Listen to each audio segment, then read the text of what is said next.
One of the most exciting scientific findings of the past half-century has been the discovery of widespread trophic cascades.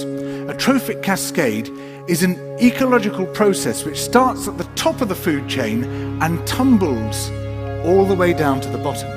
And the classic example is what happened in the Yellowstone National Park in the United States when wolves were reintroduced in 1995. Now, we all know that wolves kill various species of animals, but perhaps we're slightly less aware that they give life to many others. Before the wolves turned up, they'd been absent for 70 years. That the numbers of deer, because there was nothing to hunt them, had built up in the Yellowstone Park, and despite efforts by humans to control them, they'd managed to reduce much of the vegetation there to almost nothing. They'd just grazed it away.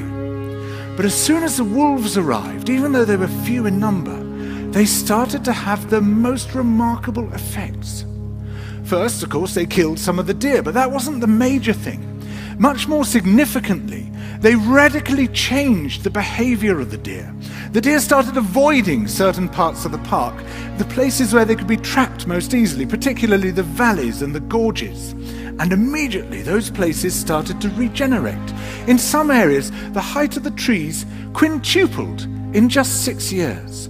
Bare valley sides quickly became forests of aspen and willow and cottonwood. And as soon as that happened, the birds started moving in. The number of songbirds and migratory birds started to increase greatly. The number of beavers started to increase because beavers like to eat the trees. And beavers, like wolves, are ecosystem engineers. They create niches for other species.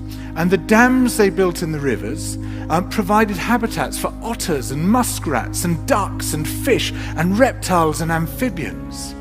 The wolves killed coyotes, and as a result of that, the number of rabbits and mice began to rise, which meant more hawks, more weasels, more foxes, more badgers. Ravens and bald eagles came down to feed on the carrion that the wolves had left. Bears fed on it too, and their population began to rise as well, partly also because there were more berries growing on the regenerating shrubs. And the bears reinforced the impact of the wolves by killing some of the calves of the deer. But here's where it gets really interesting. The wolves changed the behavior of the rivers. They began to meander less. There was less erosion. The channels narrowed, more pools formed, more riffle sections, all of which were great for wildlife habitats. The rivers changed in response to the wolves. And the reason was that the regenerating forests stabilized the banks so that they collapsed less often, so that the rivers became more fixed in their course. Similarly, by driving the deer out of some places and the vegetation recovering on the valley sides, there was less soil erosion because the vegetation stabilized that as well. So the wolves, small in number, transformed not just the ecosystem of the Yellowstone National Park, this huge area of land, but also its physical geography.